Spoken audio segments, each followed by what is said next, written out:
Welcome to the back room. Relax, unwind, and let our soothing gangster bedtime stories guide you into calm and peaceful sleep. Here, we tell the quieter side of history, the childhoods, ambitions, and lives of legendary gangsters, without focusing on violence. As you settle in, share with us in the comments where you're listening from, what time it is right now, and one good thing that's happened to you today. We'd love to hear from you. If you enjoy our stories, please like this video to support the channel and subscribe so you never miss a new upload. Your encouragement helps us bring more Mafia bedtime stories to life. Now close your eyes, feel at ease, and enjoy tonight's story. Wishing you peace and the sweetest dreams. The desert at night is a place of contradictions. Its silence is absolute, yet it seems to hum with a presence you can't name. The stars, countless and patient, watch from above as if they have been here since before there was time, and will be here long after we are gone. Beneath them, the sand is still warm from the day's burning sun, holding on to its heat like a fading memory. The wind, gentle but insistent, shifts grains of sand in small spirals, erasing whatever marks were left hours ago. Nothing here is permanent, and yet, this is where one man believed he could build something eternal. If you stood here in 1940, there would be nothing to see, no neon glow on the horizon, no throb of music from packed casinos, no smell of liquor and cigarettes spilling from crowded rooms. Only the unbroken dark. But somewhere, far away in New York, a man named Bugsy Siegel was already imagining what this emptiness could become. Not a dusty desert town, not a way station for weary travelers, no.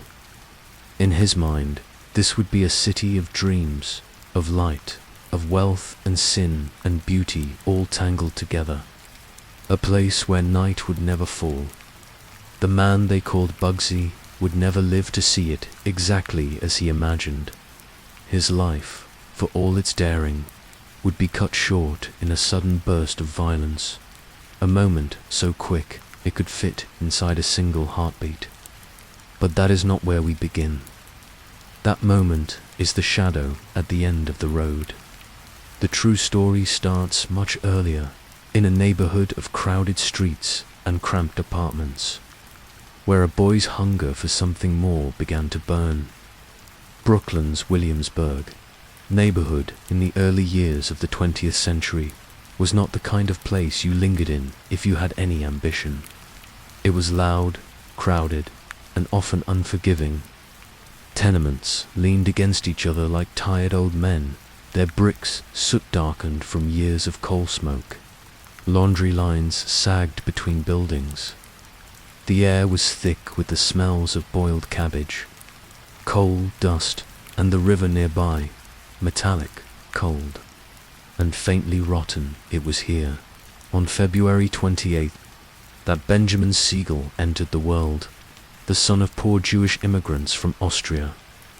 His father, Max, worked long hours in a pushcart business that barely paid the rent. His mother, Jenny, was practical and stern, doing what she could to keep the family together in a neighborhood where survival often depended on knowing the right people, or at least avoiding the wrong ones. From an early age, Benny, as his family called him, was restless. There was a sharpness to his gaze, a quickness in the way he spoke. Even as a boy, he seemed impatient with the slow grind of poverty. He wanted more than his father's long hours and meager pay, more than the narrow streets and their constant noise in Williamsburg. Boys like Benny often found trouble before they found opportunity. For him, the two would become indistinguishable. He started small, running errands for older boys who were already making their way in the neighborhood rackets, delivering packages, keeping watch, passing along messages. It wasn't long before he met another boy, just a little older than himself, with the same restless fire in his eyes, Maya Lansky. The meeting was unremarkable to anyone else. Two boys on the street, talking, laughing, watching the flow of life around them. But in hindsight, it was the beginning of something that would shape both their lives. Lansky was quiet where Benny was brash, calculating where Benny was impulsive.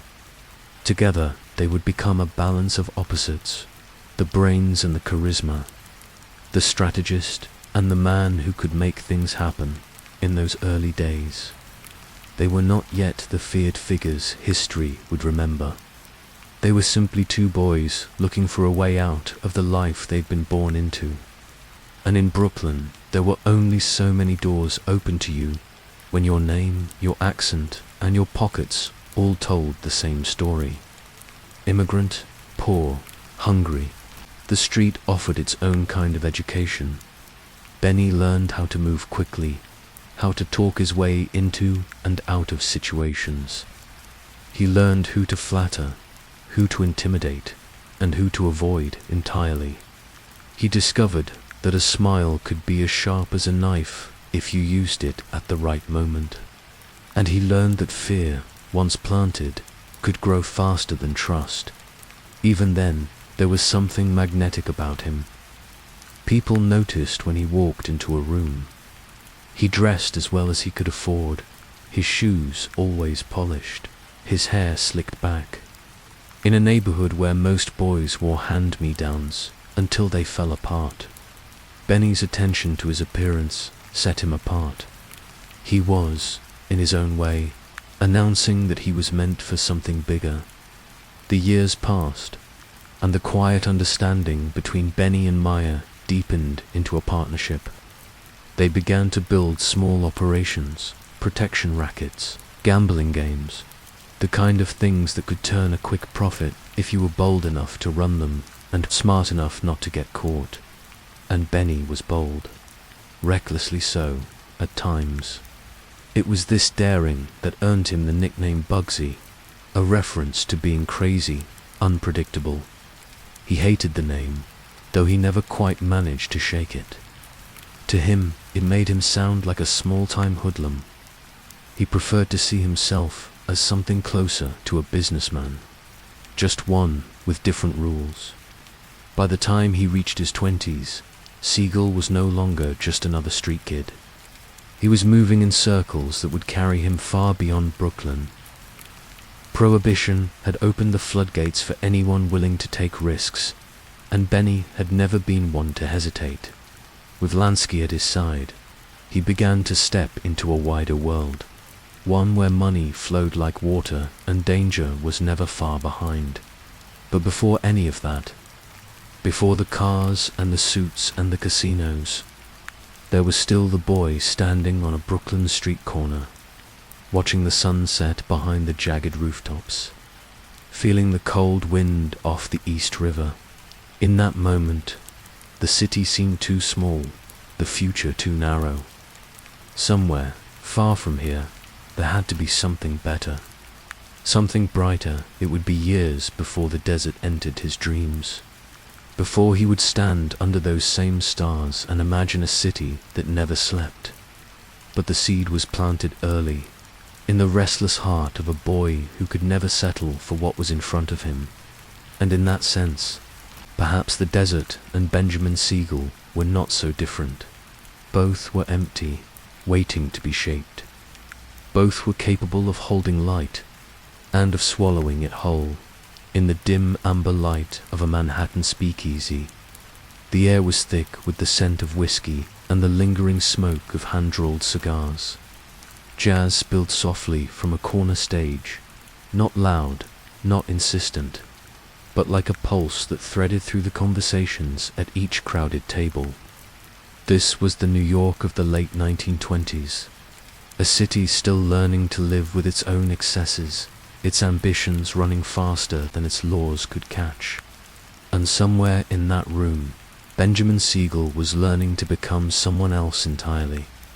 He had been a street hustler once, quick hands, quicker tongue, and no shortage of nerve. But here, amid the silk dresses and polished shoes, he was adapting. The streets had taught him survival. These rooms would teach him presence. Every gesture was deliberate now. His suit, cut close to the frame, spoke of a man who paid attention to details. His tie was chosen with care, never too loud, never too plain. His shoes caught the low light with a muted gleam. He was beginning to understand that style was a kind of weapon, one that could open doors before a single word was spoken at the bar.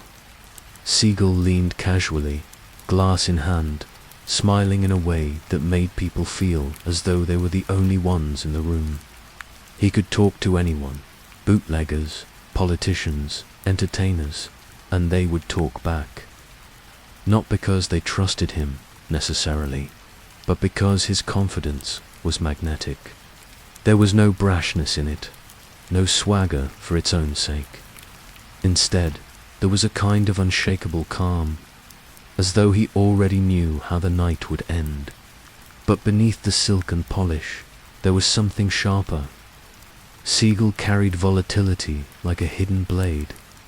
A joke could be met with laughter one moment, then icy silence the next if it crossed some invisible line.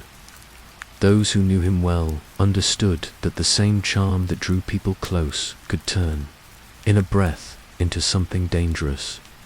He had not risen here alone. Alongside him was Meyer Lansky, quiet, strategic, the kind of man who measured his words the way others measured cash. Together, they formed the nucleus of what would become known as the Bugs and Meyer mob. A partnership that blended Lansky's meticulous planning with Siegel's audacity. Lansky handled the numbers, the logistics, the unseen gears that kept the machine running. Siegel handled the people, and when necessary, the force. Their operations began with small rackets, but the city was a breeding ground for ambition. Prohibition had turned alcohol into currency, and anyone clever enough to move it without getting caught could rise quickly. Siegel excelled in that world. He was not the strongest man in a fight, but he rarely needed to be. Violence for him was a matter of precision. He used it sparingly, but when he did, it was sudden, decisive, and unforgettable. The back rooms of speakeasies became his stage. Deals were made quietly over clinking glasses, voices low so as not to carry beyond the thick curtains and velvet booths. Siegel learned to listen more than he spoke, to read what was left unsaid. He could sense a lie in the way someone shifted their weight, hear hesitation in the pause before a word. To him, these moments were opportunities, cracks in the facade, where he could slip in and gain the advantage. New York's underworld was a crowded place. Dozens of crews vied for control over neighborhoods, each claiming streets as though they were kingdoms. Turf wars flared and faded in cycles, but Siegel and Lansky understood that survival meant adaptation. They didn't fight for every block. They fought for the ones that mattered, and they made alliances where others made enemies. It was in this period that Siegel's reputation began to grow beyond the city. He was spoken of not as a thug, but as a figure with a certain refinement, a man whose handshake was as firm as his trigger finger. The newspapers didn't yet know his name, but in the dim corridors of influence, it was already one to remember. Still, life in the shadows was never free of risk. There were nights when a sudden knock at the door could mean trouble. Mornings when news of a friend's death arrived before breakfast. Siegel took these moments in stride, masking any hint of doubt. Fear was a weakness he refused to show, even to himself. By the early 1930s, the Bugs and Meyer mob had grown into a force that commanded respect, not only for their earnings, but for their discipline. Unlike the chaotic street gangs that burned themselves out in constant skirmishes, they operated with a kind of businesslike precision. Siegel was the visible face, the man people remembered. Lansky was the quiet architect, ensuring the structure held together. Siegel's social circle expanded. He moved easily between the smoky confines of backroom meetings and the glittering salons of the city's night spot. He spoke to entertainers as naturally as he spoke to racketeers, and in both worlds, he found ways to be remembered. His laughter, when it came, was genuine but never careless. His words could be warm, but they could also cut, and yet, the deeper he went, the clearer it became that there was no easy way back. Every deal tied him more tightly to the underworld. Every success made him more visible to those who might wish him gone. He did not speak of it, but perhaps he understood that the road he was on had only two real endings, neither of them peaceful. Still, in those nights filled with music and movement, it was easy to forget the danger. The rhythm of the jazz bands, the shimmer of sequins under low light, the murmured promises over glasses of bourbon, all of it created the illusion of permanence. In truth, it was nothing more than a moment held in place by the thin thread of luck and timing. For Siegel, that was enough. He was building something here, not just money, not just influence, but a persona. The gentleman gangster, a man who could speak softly and still be obeyed, who could smile and shake your hand and leave you wondering whether you had just made a friend or a mistake. It was a delicate balance, this life. One foot in the elegance of tailored suits and polished manners, the other in the shadows where debts were settled in silence. And Benjamin Siegel walked that line with a confidence that made it seem effortless. But nothing in his world was effortless. Every moment of ease was earned through calculation. Every step forward taken with the awareness that one wrong move could end it all. The city was watching, even if it didn't know his name. And in the quiet corners of its underworld, they were already telling stories about the man who could make you laugh one moment and fear for your life the next dot. The transformation was complete. The street hustler was gone. In his place stood the gentleman gangster, a man who could navigate the bright lights and the shadows with equal skill. A man whose future stretched ahead like a road he intended to claim entirely for himself. And somewhere in that same city, behind closed doors and guarded words, forces were already at work that would test just how far charm and calculation could carry a man like Benjamin Siegel. Los Angeles in the 1930s was a city built on dreams, shimmering, seductive, and unrelenting.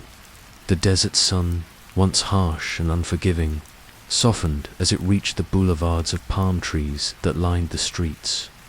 Here, under a sky that glowed with endless California light, a new empire was being written every day. It was a city that promised reinvention, where ordinary men and women could step into the glare of a spotlight and emerge as something larger than life. And into this dreamscape stepped Benjamin Bugsy Siegel.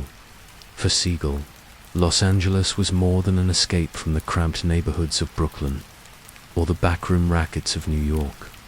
It was a stage.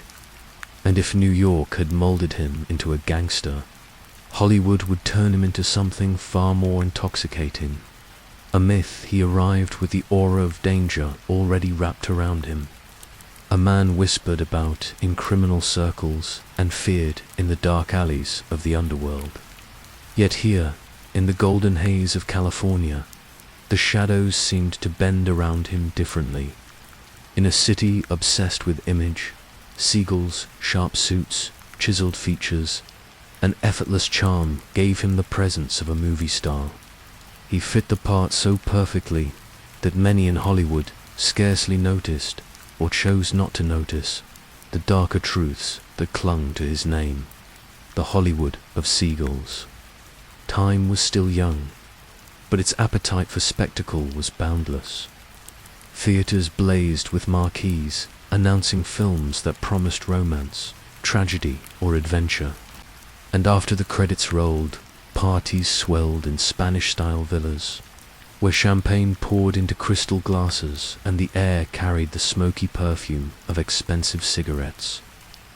These were nights that blurred the line between fiction and reality, and Siegel moved through them with the ease of a man who belonged to both worlds. He mingled with producers who controlled fortunes and actresses who defined beauty for an entire generation. To them, Siegel was more than a gangster. He was excitement personified. In a town of make-believe, he was one of the few men who seemed entirely real. When he walked into a room, the chatter softened and all eyes turned. His laughter was easy, his gestures smooth. And behind every word lay the suggestion of danger. Yet his life in Hollywood was not only about glamour. In the quiet hours, behind the doors of luxury hotels and dimly lit restaurants, business thrived. Siegel was the West Coast arm of a national syndicate that stretched across the country. A network of men who pulled invisible strings over gambling, rackets, and power. He orchestrated operations with the same precision that Hollywood studios planned their next pictures. Each scheme had its script, its cast, and its risks. This dual life gave Siegel a peculiar edge. By day, he could be seen in the company of actors whose faces adorned magazine covers. By night, he commanded enforcers who ensured debts were collected, territories respected, and silence maintained. Few men could slip between such worlds so effortlessly, but Siegel seemed to revel in the contradiction. He could wear a tuxedo to a film premiere and, within hours, oversee decisions that carried life and death weight. It was during these years that Siegel's path crossed with Virginia Hill, the woman who would shape so much of his future. Hill was unlike anyone else he had met, bold, fiery, and utterly unafraid of him. Born in Alabama, she had clawed her way into the glamorous circles of Hollywood, reinventing herself with sheer willpower and an instinct for survival. She was beautiful, yes, but more than that, she was magnetic, with a presence that demanded attention. Theirs was not a gentle romance. It was fire meeting fire. Siegel, used to being the one who dictated the terms of every relationship, found in Hill a partner who refused to bow. She matched his temper with her own, her wit sharp enough to cut through his charm. Their love was passionate, often volatile, but it bound them together with a force neither could resist. In public, they dazzled, the perfect couple, moving from one glittering party to the next, eyes following them wherever they went. In private, arguments flared like sudden storms, but so too did reconciliations, intense and consuming. Hollywood's elite whispered about them, fascinated by the spectacle. To some, Hill was merely a gangster's companion. To others, she was the one woman capable of taming him. But the truth was far more complex. Together, they were both combustible and inseparable, partners in a life that blurred love with ambition, desire with danger. For Siegel, Hill became more than a lover. She was a confidant, someone who understood his dreams without judgment. He spoke to her of visions that stretched far beyond Hollywood, of empires he hoped to build in the desert, where no one else dared to dream. And though Hill's loyalty was never without its complexities, she listened, and in listening, she became a part of his legend. Meanwhile, Siegel's reputation in the underworld only deepened. He was not merely a gangster playing dress-up in Hollywood. He remained a man capable of violence, swift and unflinching when the moment demanded it. Associates knew that behind the tailored suits and easy smile lay a temper that could erupt without warning. To cross him was to invite retribution. and those who underestimated his charm often learned this lesson too late. Yet Siegel rarely flaunted his brutality. In Los Angeles, he understood the value of appearances. Violence was a tool, but image was a weapon. He cultivated friendships with influential figures, ensuring that doors remained open and obstacles quietly removed. The police, the press, even the courts, all could be swayed by charm, money, or fear, and Siegel wielded all three with calculated precision. The contradiction of his life grew sharper with each passing year. One night he could be seen at a star-studded premiere, photographed with actors whose names would echo through history. The next, he was deep in negotiation with men whose names would never appear in print, but whose decisions shaped the nation's criminal underworld. It was a balance he managed with uncanny skill, but also one that carried inevitable risks. As Los Angeles embraced him, Siegel seemed to embody the city itself, dazzling on the surface, shadowed underneath. He was a figure of duality, the gentleman gangster, the socialite criminal, the dreamer who moved as easily through smoky back rooms as he did, beneath the flash of cameras. Hollywood nights gave him everything he craved: admiration, wealth, and the illusion of legitimacy. But they also pulled him deeper into a contradiction that could never truly hold.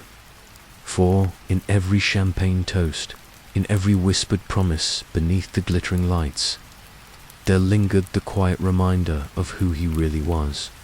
And as the music faded at the end of each party, when the villas emptied and the streets fell silent, Siegel was left with the truth that all glamour is fleeting, and every spotlight eventually burns out. Hollywood adored him, feared him, and whispered about him, but it never truly owned him. Siegel belonged to a world far darker, one that no amount of glitter could disguise. Still, for those golden years, as palm trees swayed against the Pacific breeze and stars lit up both the screen and the night sky, Benjamin Siegel walked a tightrope between fantasy and reality, and in doing so, he etched himself into both a man who could never be confined to one world, because he had claimed them all. The desert has always held a peculiar kind of promise. To some, it is barren, unforgiving, a place where life resists and dreams wither beneath the scorching sun. To others, it is possibility incarnate, a blank canvas stretched across the horizon, waiting for someone bold enough or mad enough to paint it. In the 1940s, Benjamin Siegel looked out over the Nevada desert and saw not emptiness, but destiny. The land was harsh, unyielding. Days burned with a relentless heat that cracked lips and blistered skin. Nights plunged into sudden cold, where stars scattered like diamonds across the black sky, so clear they seemed close enough to touch. Las Vegas, then, was little more than a dusty outpost, a town of neon promises and weathered facades where gambling was legal, liquor flowed, and respectability seemed a distant afterthought. But where others saw a place for quick thrills and passing trade, Siegel envisioned something grander, something that could not merely entertain the restless, but capture their imagination. The idea did not begin with him. The whispers of opportunity had already reached the ears of men who trafficked in risk and reward. Nevada's legalization of gambling in 1931 had planted a seed. Small casinos dotted the highway, offering roulette, dice, and card games to travelers. Money trickled in, but nothing yet suggested permanence. Nothing yet spoke of empire. It was Siegel who saw beyond the trickle. Introduced by associates to the possibility of a resort hotel, he grasped immediately what others only half dared to dream. What if the desert could hold a palace? What if gamblers didn't arrive, play and leave, but instead stayed, lured by fine food, luxurious rooms, and entertainment that rivaled Hollywood. The thought was intoxicating. Here was not merely a business venture, but a vision, bold enough to challenge the desert itself. Siegel named it the Flamingo. The name alone carried seduction, exotic, glamorous, impossible to ignore. A flamingo was a creature of elegance, a flash of pink against dull surroundings, a symbol of beauty where none should exist. That was precisely what Siegel intended his creation to be, a jewel in the desert, an oasis where the wealthy, the famous, and the powerful would gather to indulge in pleasures far from the prying eyes of polite society. From the start, the project was drenched in ambition. Siegel spared no detail, no expense. He imagined marble floors polished to a mirror shine, suites adorned with the finest fabrics, chandeliers sparkling with imported crystal. There would be gardens lush with tropical plants, a pool that glistened like a sapphire under the Nevada sun, and a casino floor that would hum with the music of fortune. But dreams of this size require money, rivers of it. Siegel turned to the syndicate, the shadowy empire that spanned coast to coast. Men who cared little for aesthetics, but understood profit. To them, Siegel's vision was both risky and alluring. If it worked, the Flamingo could be a fountain of wealth. If it failed, it would be an expensive ruin in the middle of nowhere, backed by mob funds. Siegel pushed forward with characteristic zeal. Construction began, and with it came the first cracks in the dream. The desert, for all its promise, proved unforgiving. Supplies had to be hauled across long, barren stretches. Costs mounted, spiraling beyond initial estimates. What began as a modest plan swelled into something monumental as Siegel's perfectionism demanded changes, upgrades, improvements. A wall wasn't just a wall. It had to be the finest, the most striking. A suite wasn't just a room. It had to carry the weight of luxury. Each detail mattered. Each addition drove costs higher. Deadlines slipped. Rumors circulated. Partners began to grumble, whispering that Siegel's obsession was turning reckless, that money was vanishing into the sands faster than the foundations could rise. But Siegel pressed on, consumed by the vision. For him, the Flamingo was no longer just a project. It was his legacy. In his mind, he was not merely building a hotel. He was building a monument to himself, a creation that would outlive the fleeting glamour of Hollywood nights. He walked the construction site in tailored suits, the desert wind tugging at his cuffs, barking orders with a precision that reflected both his charisma and his fury. Workers feared him, respected him, whispered about him when he passed. He could be magnetic one moment, explosive the next, demanding a kind of perfection that seemed impossible under the sun-baked sky. Virginia Hill remained at his side through much of this period, her presence both grounding and incendiary. She watched him pour his soul into the project, admired his audacity, yet felt the tension that grew with every missed deadline and every whispered doubt. Their relationship, already tempestuous, flared brighter in the heat of the desert, passion entwined with frustration, love fused with volatility. The Flamingo consumed them both. What Siegel saw in the desert was not madness, but inevitability. He believed that the wealthy, tired of crowded cities and constant scrutiny, would come here to play freely, away from the judgment of polite society. He believed Hollywood stars would flock to a paradise where the line between spectacle and reality blurred, just as it had blurred in his own life. He believed the desert, once barren, could be made to bloom with neon laughter, and fortune. But belief has its cost. As weeks turned into months, the budget ballooned to staggering figures. Millions poured in, swallowed by labor, materials, and Siegel's relentless pursuit of grandeur. The syndicate, patient but pragmatic, began to question whether their golden boy had lost his way. What had begun as a calculated investment now teetered on the edge of disaster. Siegel, though, remained undeterred. When others doubted, he doubled down.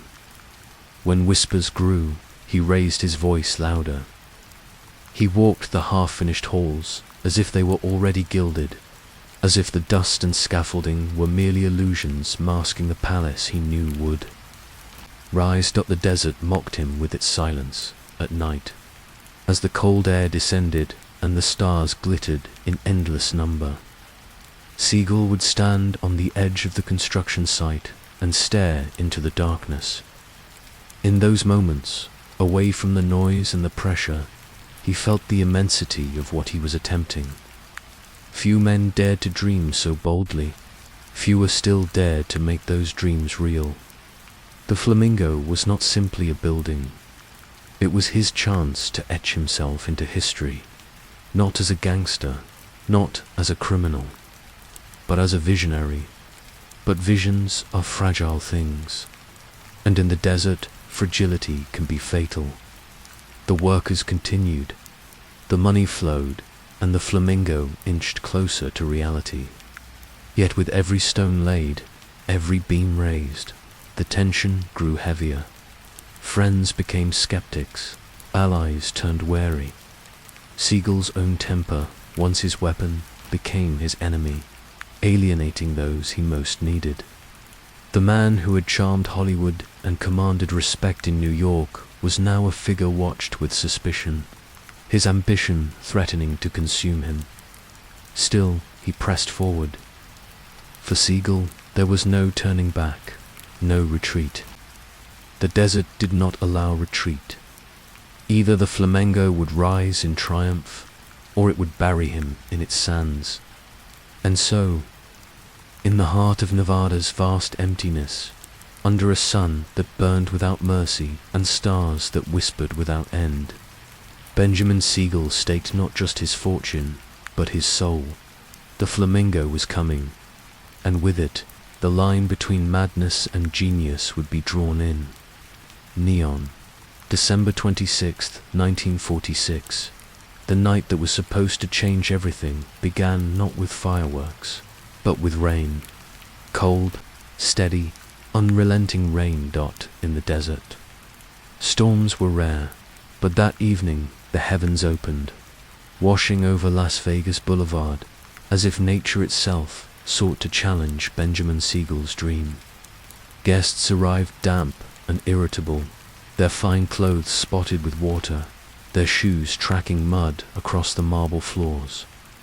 The Flamingo, gleaming and half-finished, awaited them like a palace missing its crown. For Siegel, the night carried the weight of destiny. Months of obsession, millions of dollars, and the very marrow of his soul had been poured into this building. Tonight was meant to be the validation, the moment when vision became legend. He had promised the syndicate glory. He had promised Nevada a new era. He had promised himself immortality. And yet, as the doors opened, the reality was not triumph, but emptiness. The lobby, for all its polish, felt cavernous. The casino floor stretched wide, lit by chandeliers and neon, but the tables sat with only a handful of gamblers. Dealers shifted uncomfortably in their vests, waiting for players who never arrived. The roulette wheels spun in silence, the ball clattering alone before dropping with an almost mocking click.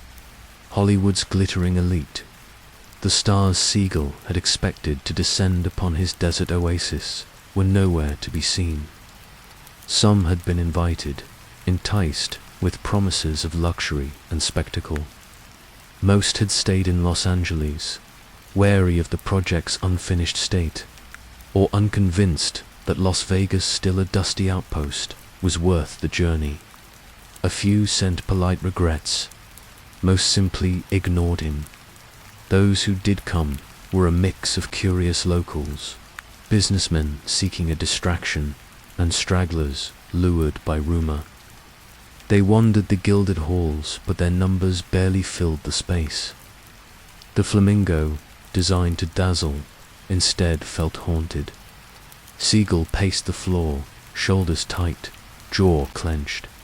His charm, that magnetic force that once lit up every room, now flickered, strained beneath the weight of expectation. He forced smiles, shook hands, and barked orders to staff. Every detail had to be perfect, even if perfection only highlighted the emptiness around him. The rain drummed against the windows. Inside, silence pressed heavier than the storm. The casino bled money. Dealers were paid, staff attended, lights blazed, but the tables brought in little more than a trickle. The hotel rooms, only partially completed, stood mostly empty, their curtains drawn over windows that looked out onto the endless dark. The few guests who stayed complained of leaks, dust, unfinished hallways. Siegel dismissed them with fury, promising that soon everything would be complete. Everything would shine, but promises could not fill tables. Promises could not quiet the ringing phones in the back office, where investors demanded updates, their patience thinning with every passing hour. The syndicate had been willing to indulge Siegel's vision when it was a promise, but now, with doors open and reality laid bare, indulgence gave way to scrutiny. Men who measured life in profit and loss saw only red. Millions had vanished into the sands. And tonight, the grand opening had delivered little more than wet carpets and empty chairs. Siegel knew the stakes. He had always known, yet the pressure bore down on him with a new, suffocating intensity. Failure was not an option. In his world, failure was fatal.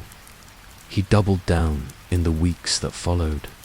Siegel poured money into advertising campaigns, splashing headlines across newspapers, enticing the rich and curious to make the journey. He called in favors from Hollywood, begged and threatened in equal measure, desperate to lure celebrities through his doors. He ordered improvements, renovations, anything that might erase the sour taste of opening night at Virginia Hill. Watching from the sidelines, saw the toll it took on him. His temper grew sharper, his nights longer.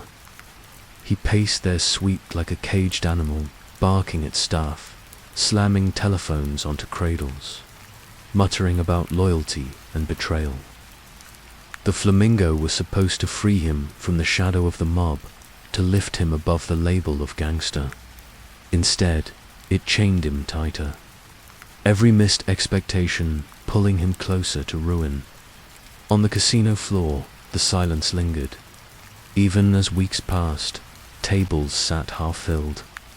The hum of fortune that Siegel had imagined never came. The dealers dealt, the chips clinked, but the energy, the rush, the glamour was absent. The Flamingo, meant to be an oasis, remained a mirage. Rumors began to spread. Stories of Siegel's reckless spending, of his obsession with details, of money unaccounted for. The syndicate wanted answers.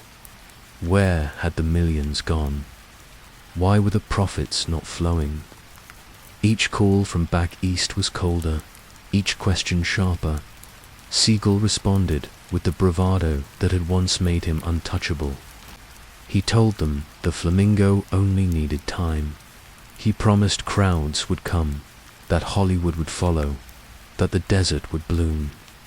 He swore the investment would pay off tenfold, but even as he spoke, his shoulders sagged beneath the weight of doubt. He knew the opening had been a disaster, and though he pushed the thought aside, deep in the quiet of night, He knew the mob's patience had limits. In those hours, when the neon signs flickered against the wet pavement outside and the casino floor echoed with the shuffle of a few lonely gamblers, Siegel felt the walls closing in. He stared across the empty tables and wondered if the dream that had consumed him was in fact his undoing. The Flamingo had been built to immortalize him, to transform him from gangster to visionary. But instead, it reflected his flaws in brutal clarity, his extravagance, his recklessness, his refusal to compromise. Every unfinished hallway, every empty room, every silent roulette wheel whispered the same truth. The desert does not bend easily to dreamers. Still, he would not yield. To quit was to admit failure, and failure in his world meant more than disgrace. It meant death, so Siegel pushed harder. He hosted parties, invited journalists, filled the air with promises of what the Flamingo would become. He spent money he did not have, chasing the vision that had first dazzled him beneath the Nevada sky. But the unease lingered, palpable in every glance, every phone call, every shadow cast across the casino floor. The Flamingo was alive, but it was bleeding, and Siegel, its architect and prisoner, bled with it. The gamble was not merely financial now. It was personal. It was mortal, and as the rain continued to fall across that first winter, soaking the desert sands and muting the neon glow, Benjamin Siegel's dream slipped further from triumph and closer to tragedy. The whispers began as faint murmurs, easy to dismiss, easier still to ignore.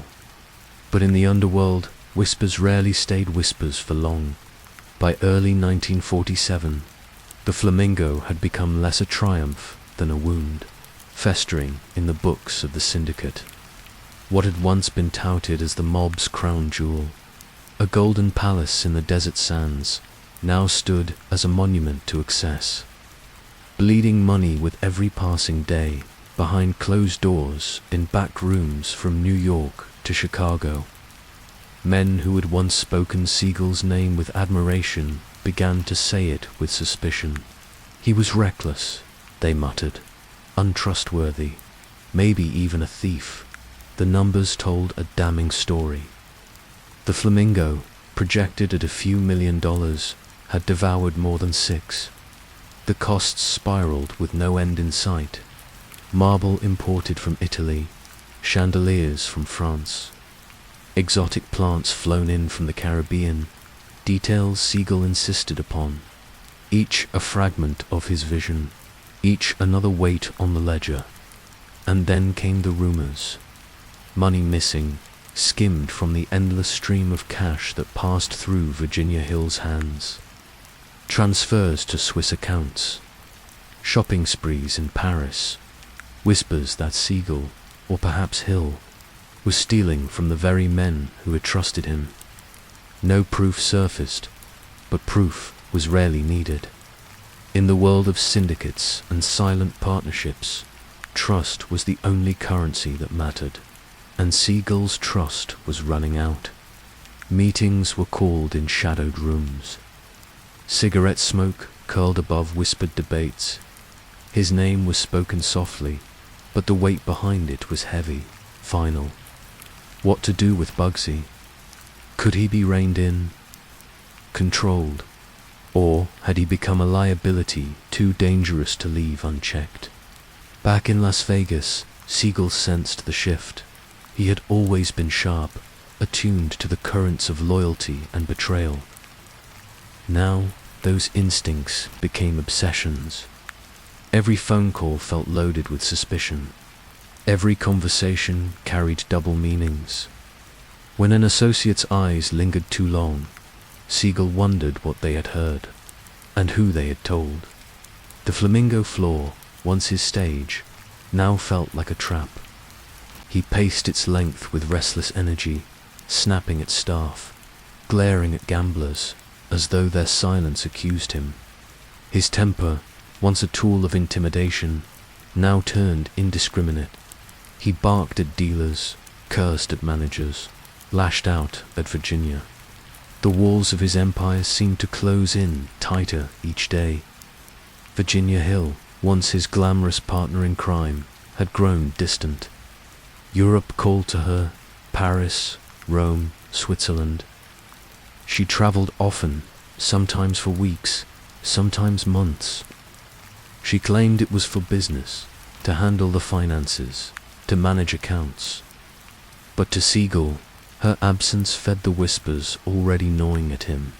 Was she loyal? Or had she joined the chorus of voices doubting him? In his lonelier hours, he brooded on the possibilities. Hill had access to the money, the books, the transfers. If funds had disappeared, she would know. And if the mob had begun to suspect betrayal, perhaps they saw her as the culprit. Or worse, perhaps they saw the two of them as partners in theft. The paranoia gnawed at him. He drank more, slept less. His once slick charm gave way to brooding silences punctuated by explosions of rage. Associates who once lingered in his company now avoided him. Sensing the danger that came with proximity, the Flamingo itself reflected his decline. Its neon still burned against the desert night. Its tables still clinked with chips, but the energy was gone. Guests came, but not in the numbers Siegel had promised. The glamour remained thin, stretched across the emptiness like a stage set with no actors.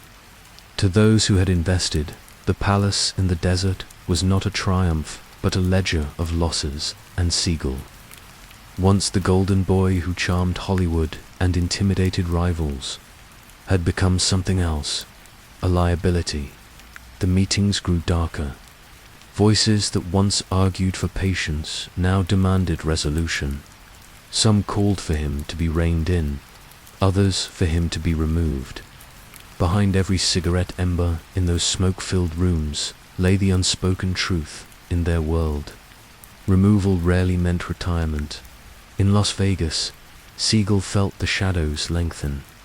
He carried himself with the same swagger, but it was thinner now, an armor of habit more than confidence.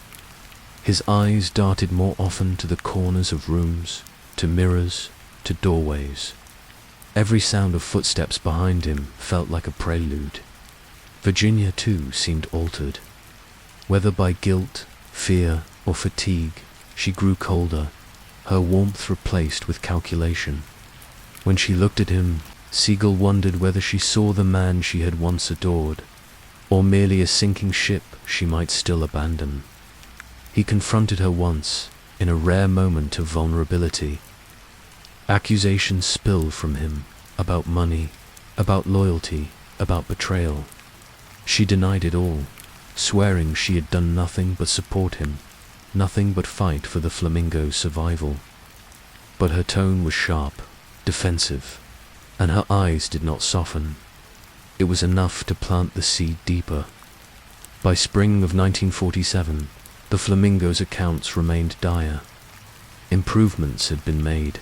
The casino still drew guests, but the costs far outpaced the revenue. The desert dream was unsustainable.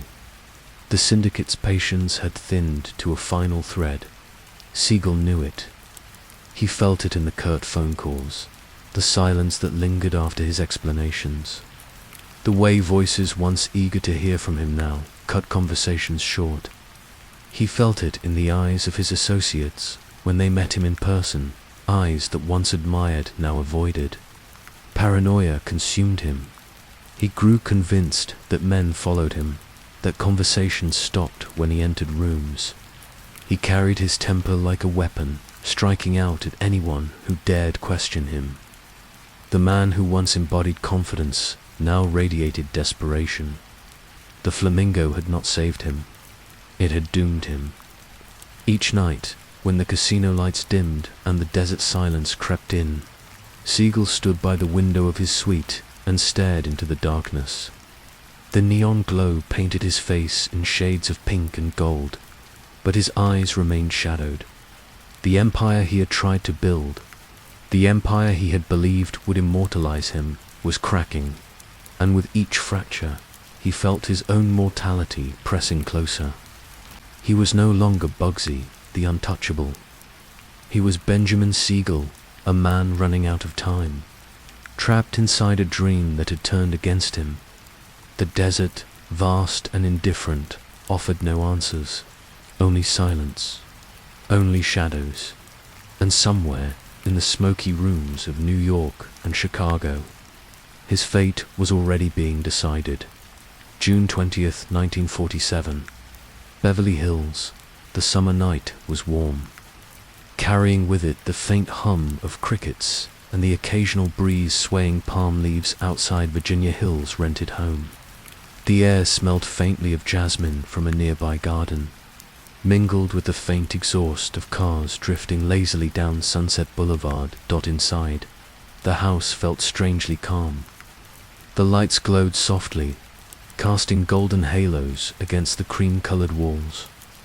Benjamin Bugsy Siegel sat in the living room, a man alone with his thoughts, though he would never admit to such a thing. He wore a white shirt, sleeves rolled up, collar open. His jacket lay tossed carelessly over the arm of a chair. A glass of scotch rested on the low table, its ice long since melted, the amber liquid watered down but untouched for some time. In his hands, the Los Angeles Times. The rustle of the newspaper was the only sound in the room. Each page turned with a whisper, soft and fragile, like the ticking of a clock one only notices in silence. Siegel's eyes scanned the words, but it was doubtful he absorbed much of them. His mind was restless, the Flamingo's future, his investors' growing hostility, Virginia's distance, the weight of eyes he felt but could not see. And yet, here, in this quiet house, those thoughts seemed suspended, caught in a rare stillness. The home was not his. Virginia was abroad, in Paris, on one of her frequent trips. He used her space as his own, but in truth, it was temporary. Everything in his life now felt temporary. His hold on power, his money, his friendships. Even his presence in this room felt borrowed. He leaned back, folding one leg over the other, smoothing the newspaper on his lap. Outside, a car passed. Its headlights briefly streaked across the curtains, then vanished into the night. The silence returned, and then it shattered. The first shot tore through the window pane, exploding glass across the room. The sound was thunderous, alien, tearing the stillness apart.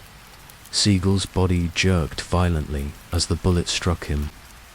Another followed, then another. In seconds, the air was alive with chaos, the eruption of gunfire, the hiss of shattering glass, the smell of smoke and gunpowder mingling with jasmine drifting in from outside. He barely had time to react. The paper slipped from his hands, tumbling to the floor, its pages fluttering like broken wings. 7 shots in total, 9 holes torn through the window, some missed, embedding themselves in walls and furniture, for found their mark. And then silence returned, a silence deeper than before, a silence that seemed to swallow the very sound of life. The smoke drifted lazily through the open air, curling against the curtains. Shards of glass glittered across the carpet like fallen stars. The Los Angeles Times lay sprawled near his feet, its headlines stark and mundane. Politics, markets, baseball scores. Ordinary words now, forever stained by an extraordinary ending. Bugsy Siegel, the man who had built an empire from the underworld, who had dreamed of a palace in the desert, who had dined with kings of Hollywood and stared down rivals with a grin, was gone. Not with a spectacle, not with a grand finale. but in a quiet Beverly Hills living room on a warm June night, beneath the glow of an ordinary lamp. Outside, the world carried on. A couple strolled past on the sidewalk, their laughter soft, unaware of the violence that had just ruptured the air a few houses away. A radio played faint swing music in a neighbor's home, the notes drifting carefree into the night. Cars rolled lazily down the boulevard, their drivers oblivious. Life, indifferent as ever, continued inside. The aftermath lingered. The Scotch glass trembled slightly on the table, disturbed by the violence, a single droplet tracing down its side.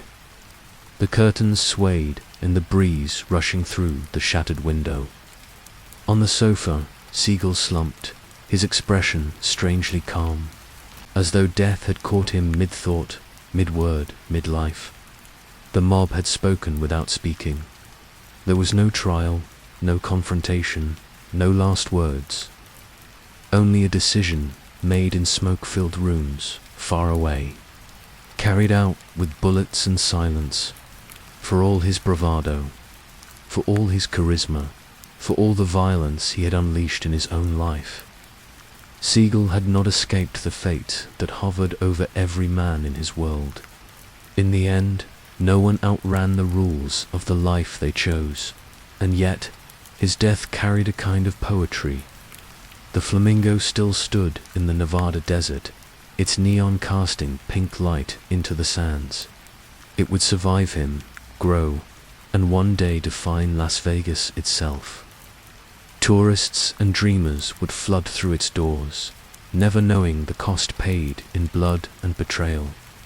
The dream had outlived the dreamer, but here, on this night, that future was unknown.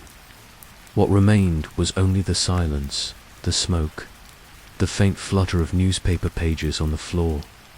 The world outside did not pause to mark the moment. The stars above Los Angeles glimmered as they always did. The air remained warm. The city breathed. Inside Virginia Hill's home, Benjamin Siegel's story ended without ceremony, not with applause, not with fanfare, but with the soft, almost imperceptible quiet that follows violence. A quiet in which the enormity of a life seems to collapse into the smallest of details. A broken window, a fallen newspaper, a glass of scotch untouched. It was not how he imagined it. He had dreamed of immortality in neon, of a name that would blaze across the desert sky. Perhaps, in some twisted sense, he had achieved it.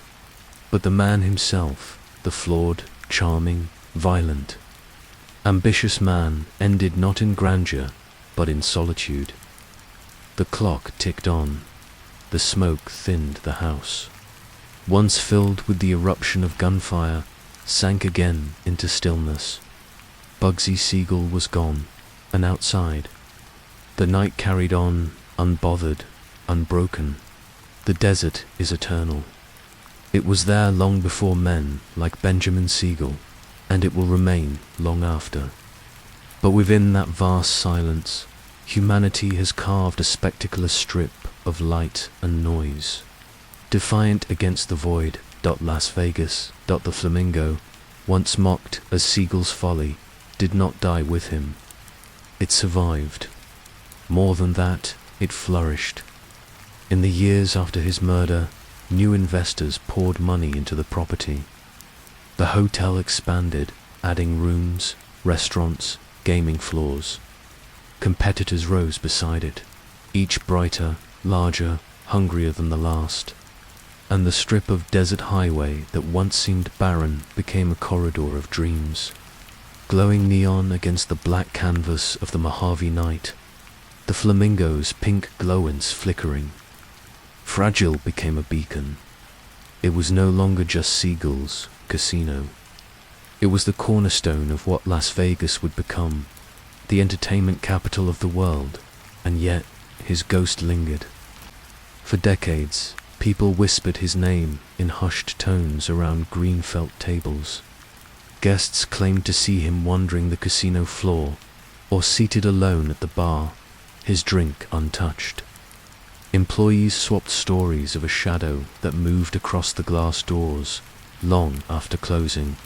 Siegel had wanted immortality, and in a way, he had achieved it, not in body, but in myth. Hollywood took notice. Films dramatized his life, embellishing the violence, romanticizing the charm. Authors wrote books, casting him alternately as a visionary and as a reckless thug. His nickname, Bugsy, a title he had despised, lived on in the public imagination. Shorthand for a man who seemed larger than life. But behind the myth was a paradox. Benjamin Siegel was reckless, unpredictable, dangerous. He killed without hesitation, cheated without remorse, and squandered fortunes as though money itself bowed to his will. Yet, within that recklessness lay vision. He saw what no one else could see, a palace of light rising from sand. Where others laughed, he dreamed. Was it madness or genius? Perhaps both. The Flamingo was more than a casino. It was an idea that luxury and spectacle could be built in the unlikeliest of places, that people would travel not for necessity, but for fantasy, that the desert itself could be transformed into a stage. In this, Siegel was ahead of his time. The vision he birthed did not die with him. It grew, fed by the ambitions of others who learned from his gamble, who polished the roughness and turned folly into fortune. The Las Vegas Strip today is a living monument to that vision. Neon towers pierce the night sky. Bellagio fountains dance in choreographed splendor. Replicas of Paris, Venice, and New York rise side by side, each casino grander, louder, more impossible than the last. It is a city that should not exist, and yet does. Against all reason, and at its roots, lies the Flamingo. The pink neon still burns, though the building has been remade, renovated, reshaped countless times. Tourists stroll through its halls unaware of the blood that once paid for its marble. They sip cocktails, press coins into machines, laugh under chandeliers, never knowing that they are walking through the echoes of one man's obsession. The paradox deepens. Siegel wanted glory. He wanted to be remembered, adored, immortalized. In one sense, he succeeded. The Flamingo still stands. His name is still spoken, his story still told. But he never lived to see the triumph. His ambition outlasted him, even as it destroyed him. That is the cruel symmetry of ambition. It builds and destroys, often in the same breath. The desert remembers stand on the strip at night, and you can feel it. The neon lights stretch endlessly, pulsing against the darkness. Tourists laugh, music blares, dice tumble across green felt. Yet, if you listen closely, beneath the noise, there is still a silence, the same silence that covered the sand before a single brick was laid. It is in that silence that Siegel's story lingers, a man consumed by the hunger for more money, more power, more beauty, more life. He was charming, magnetic, irresistible, and also volatile, ruthless, and doomed. His friends admired him. His enemies feared him. And in the end, even those who once trusted him ordered his death. Still, he remains, not in flesh, but in light. Every flicker of neon across the strip carries a shadow of his dream. Every glowing sign is a tribute, intentional or not, to the man who first gambled that the desert could shine brighter than the stars above. Perhaps, that is why people still speak of him. still write his name, still trace his story across decades. Because Siegel embodies the contradiction at the heart of ambition, the ability to create something timeless, even while destroying oneself in the process. There is melancholy in that, and awe, for in truth, the Strip is not just a city. It is a mirage, a vision sustained by belief, by desire, by the willingness to forget reality for a night. And who better than Siegel, a man who blurred the lines between fantasy and violence, charm and cruelty, to ignite such a place. Tonight, the Flamingo glows. Its neon flamingo sign, once mocked as gaudy, now feels iconic. Crowds pass beneath it without thought, chasing their own small dreams. A lucky roll, a fleeting thrill, a memory worth keeping. They do not see the man behind it, but the man is still there, not in the shadows, not in the whispers of employees, not even in the Hollywood He is there in the very concept of Las Vegas, in the audacity of a city that should not exist, and yet thrives.